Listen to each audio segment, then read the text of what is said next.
Hey guys, this is Eclectician, and I'm here playing Scrap Mechanic again.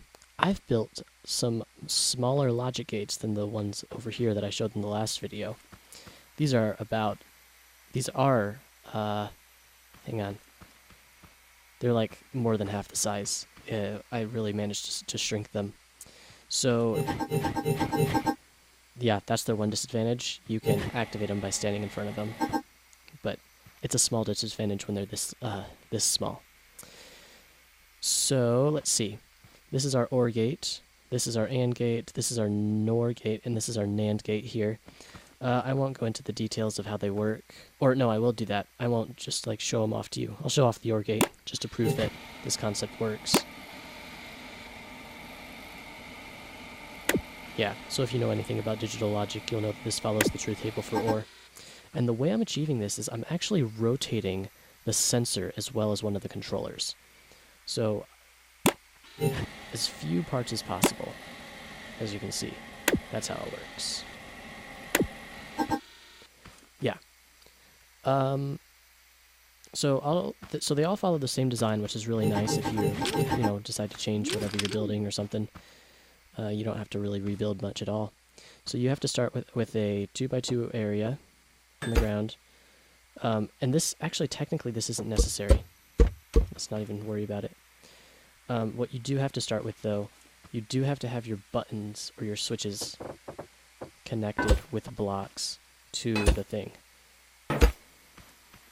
Unfortunately. That's just how the game works. Well, I'd say it's actually very fortunate. It helps to prevent against making mistakes and stuff.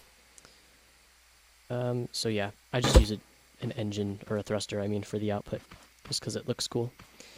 So you're going to want to place down a controller horizontally like that, and then bearing, sensor, facing that way, hit Q to rotate it if you didn't know, and then another sensor on that bearing, like that. Then you're going to need to connect this sensor to this bearing, and this, or I mean, I said sensor, I meant to say controller. Yeah, this controller to that bearing. There we go. And you may have to adjust the rotations of these depending on which when you're building, but that's easy. And you can just adjust the rotations inside. I like to adjust these because I like to have a positive rotation incur either an on or an off in the sensor depending on which gate I'm building, but it's personal preference really. So the output is the sensor, so that connects to whatever you're outputting. This is input 1. You hook it up to the controller. Yeah, you just, like, it doesn't matter which input goes where, but either of the controllers are the inputs. Okay, so that's everything connected. Now we need, well, I'll just show you the rotation values of each of these gates because they're all basically the same. So for the OR gate, you have blue going clockwise when you're looking at it from this way, and you have -45 in the starting position and +30 for this controller, and for this controller you have 0 for the starting position and +15 for the first position. Okay, for the AND gate, again, blue is going clockwise, looking at it from this direction. The front controller is -60 in the negative direction, starting position, and 15 in the positive direction for position 1. The second one is +15 for position 1. For the NOR gate, you have +45 for the starting position and +15 for the first position, and -15 in the starting position and +15 in the first position. Oh, and we should check the rotations. Looks like red is the one going clockwise for both of these this time. And in the last one, the NAND gate, we should check this first. Red is again going clockwise.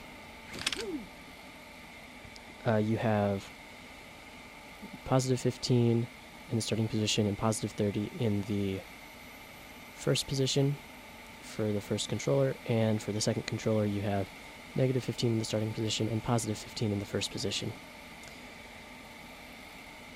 And yeah, that's about it.